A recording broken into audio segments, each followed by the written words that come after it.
I got nightmares in my head, I fear thoughts build up until I can't hear. My mind fills up into a creature, and it haunts me somewhere much deeper. I got nightmares in my head, I fear the thoughts build up until I can't hear. That my mind fills up into a creature, and it haunts me somewhere much deeper. Hello and welcome to True Crime Rocket Science, the most authentic voice in true crime. Are you smarter than a serial killer? In this episode, we're going to see how well you would do to catch a serial killer. This one outsmarted doctors for months. Are you smarter than Britain's most prolific baby killer? Before we get to that, if you haven't subscribed to the channel, please do. If you're part of my American audience, you might find the intertextuality that we're going to touch on with the Ramsey Ransom note quite interesting. So I really do think this analysis will be well worth your attention as well. Please also note that the video clips that you see right at the end, that appear on your screen right at the end, these are clips that I select that I think are the best and most relevant clips after watching whichever episode you're watching. So these are my suggestions, my recommendations. They're not part of any algorithm. If you're enjoying this episode, please like, share, leave a comment. Bear in mind, I don't really do lives on this channel, so all thanks contributions are appreciated. And let's get started. In this episode, we're going to focus our attention on Lucy's handwritten notes. Bear in mind, the killing spree ended on June 24th, 2016. And Lucy was only arrested on July 3rd, 2018, more than 2 years later. It's taken another 5 years to successfully prosecute and convict her. So here's a warning and a heads up. It's not as simple or easy as it seems. Are you ready? Have you got your TCRS thinking caps on? Right, so we're going to start off by looking at 6 samples of her handwriting. I want you to pause on each one and make notes of your observations. You can also leave comments based on what you think. I will give you a few pointers on the content. Some of it's a little bit hard to read in some of the first few notes, and then you're on your own. Right, so let's start with note 1. Let's call it the hate note. Some excerpts from the note. I feel very alone and scared, hate myself. The world is better off without me. The words despair, panic, fear, lost appear just within the right margin. I am evil. I did it. The word hate is emphasized and circled. Now on to note number 2. It's a yellow note. Let's call it the help note. Some excerpts from this note. The pain that parents must experience. She also says, I'm sorry that you couldn't have had a chance at life, and also hate my life. The word help is emphasized and underlined. Now, just to point out there, where she says, I'm sorry you couldn't have had a chance at life. First of all, do you believe that? Do you think that's genuine remorse? Do you think she's really sorry? On to the next note. Let's call it the Blue Monday note.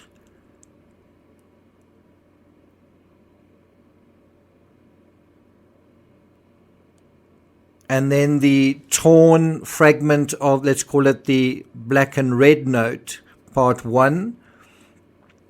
It's got a few references to love in it. It's got a couple of hearts drawn in there. And then there's part 2 of it as well.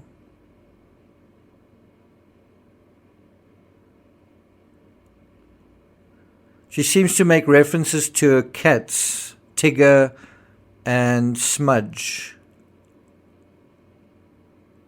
And then there's the final note. It's a yellow note with, let's call it the please help me note. She says, I can't do it anymore.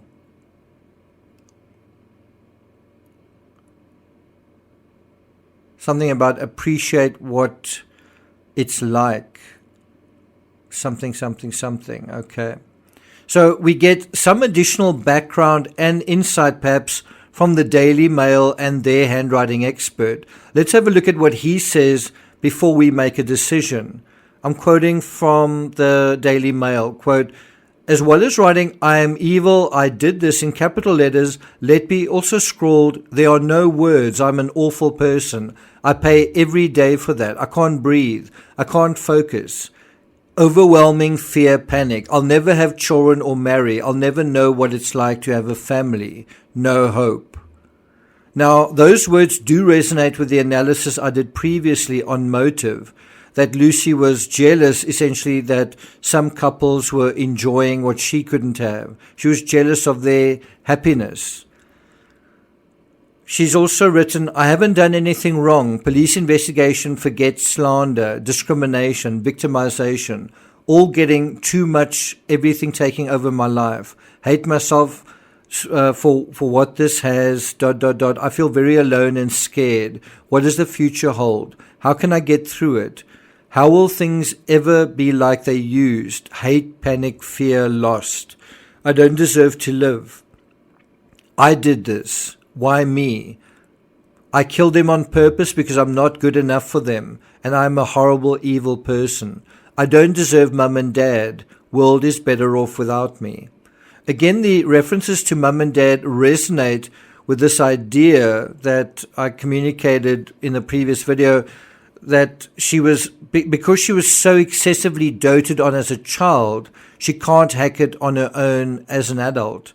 And so she takes that feeling of impotency out on helpless babies.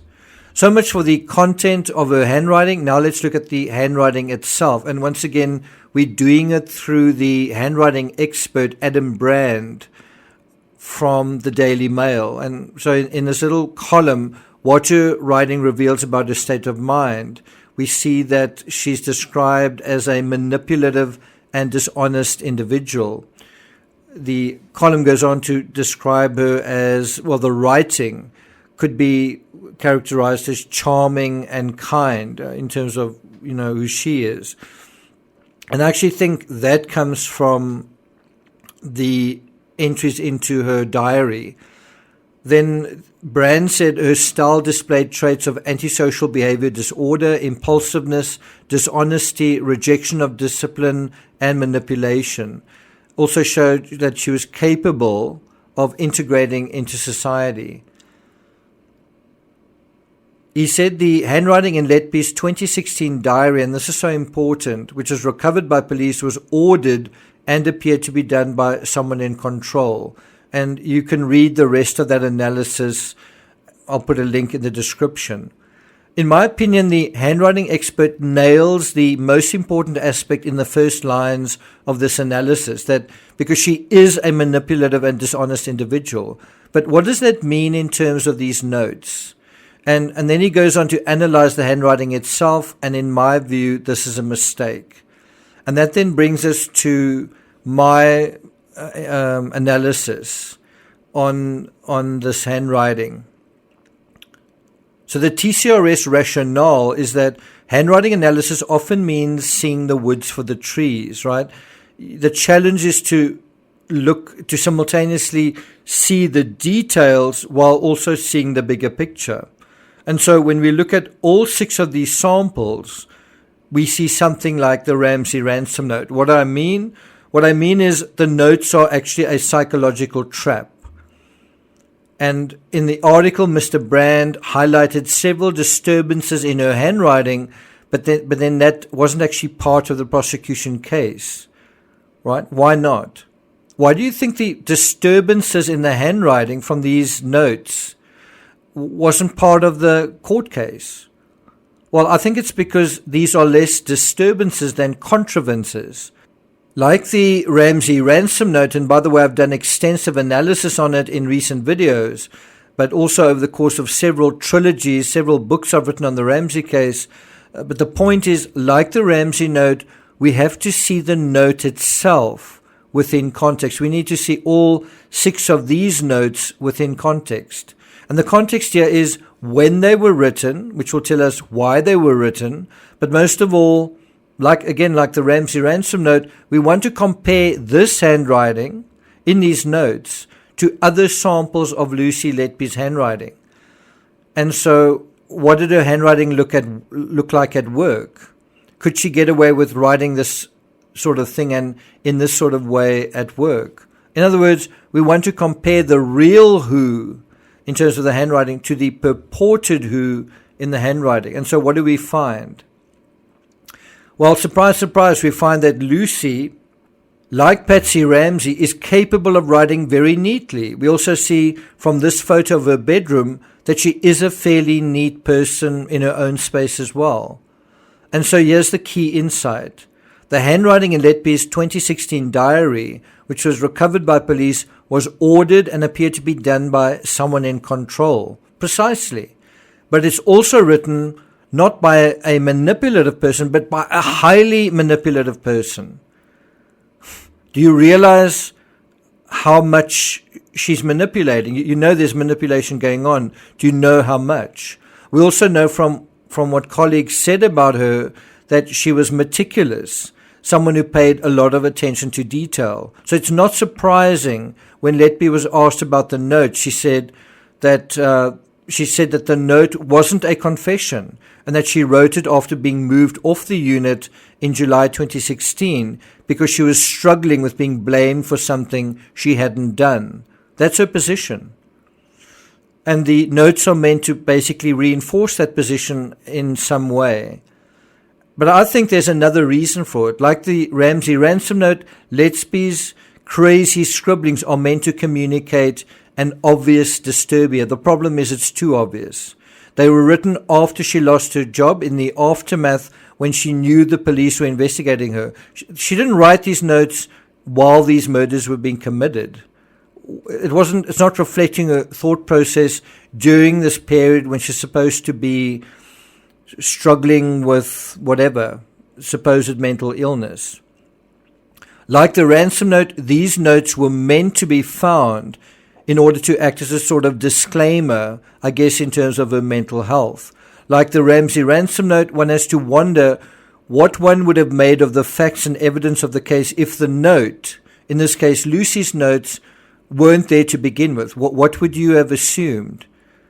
And because it's fairly obvious, the notes are meant, in other words, without the note being there, it would be fairly obvious to assume what had happened and what was happening.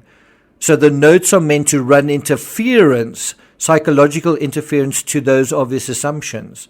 So the very idea of analyzing the handwriting is to get caught in a trap. Yet, as clever as the contrivance is, the bigger picture is that the writer is in fact not only leaving evidence behind, but essentially confessing. Just as you see in the Ramsey ransom note. Whoever wrote that note is in a way confessing to being an accessory of sorts, involved in some way.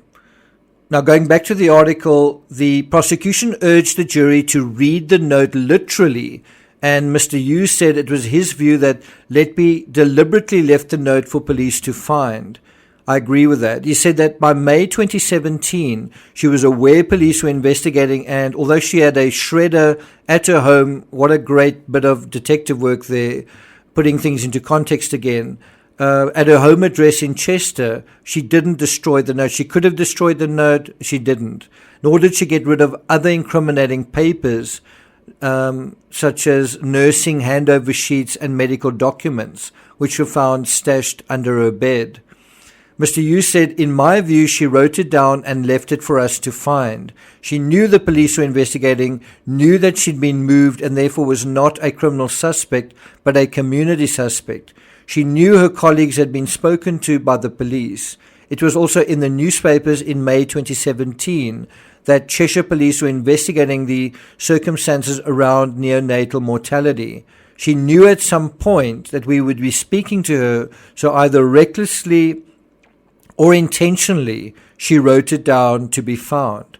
Well, what do you think? Do you think it was reckless or intentional? We know that she's a meticulous person who pays attention to details. So which one do you think it is?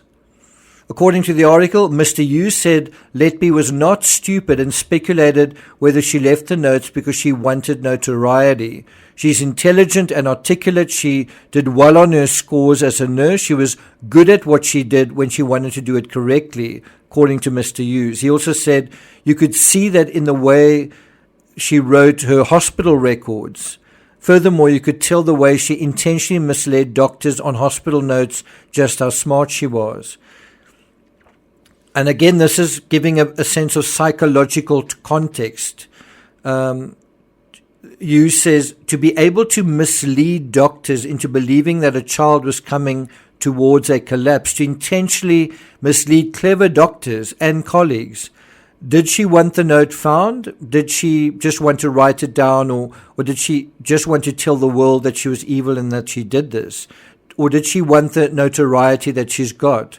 Without telling us why, well, then the motive was right in front of us for us to find. Now, I'm not sure I agree with the last part of this. Like the Ramsey ransom note, the content always contains some truth. In order for it to seem authentic, in order to mislead you, some of it's got to be true. But then isn't the bulk of it misleading? Isn't that the purpose of it? JonBenet was missing and she wasn't alive, and the ransom note wasn't evidence of this, but a symptom of it, a side effect of this. And so in the same way, Lucy is distorting the real reason why she did what she did by simply saying she's evil and she did it, just as the ransom note says JonBenet is missing, and a foreign faction did it because it didn't like John Ramsey's business.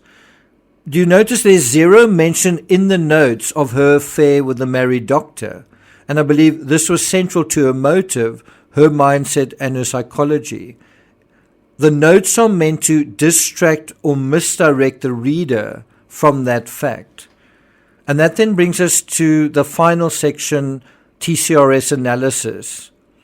When looking at Lucy Letby's handwriting in context, we see that the crazy notes aren't to be taken seriously, but rather should not be analyzed, but simply seen for what they are, a confession and a manipulation. They are intended to minimize her own involvement and possibly exonerate her by elevating her apparent mental state to an artificial level that might dissolve her of culpability. This is also part of the more complicated ploy of the Ramsey ransom note, in my view. It's an attempt to minimize the involvement of the true people involved in order to exonerate the true suspects. In DC Comics, and obviously this is fiction, but the way Joker is demonstrated to be mad is also by creating these elaborate, sinister, but also obvious diary entries, these obvious handwritten things, also very emphasized handwriting. So it's easy to pretend to show that kind of disturbia in writing. In sum, the note is meant to show someone who's not in control and also someone struggling, when in reality, Lucy was supremely in control. And there was a carefully laid strategy going on, and the fact that there were so many murders, 7 plus at least 6 attempted murders, shows someone who isn't struggling with the weight of their own conduct. Now, if you're part of the American audience, this is the reward you get for listening as far as this point. In the same way, we need to apply some of this to the Ramsey ransom note, that regardless of who wrote it or why, someone was supremely in control or wanted to be, and more than that, someone believed him or herself to be much smarter than everyone else. Does that make sense? And I think that is a thing that we need to interrogate. What was the motive? And it's quite a complicated thing to deal with fully. But what was the motive of the Ramsey ransom note? If you'd like me to deal with that question, and as I say, not superficially but in depth, let me know in the comments. Thank you for listening, and I'll see you guys next time.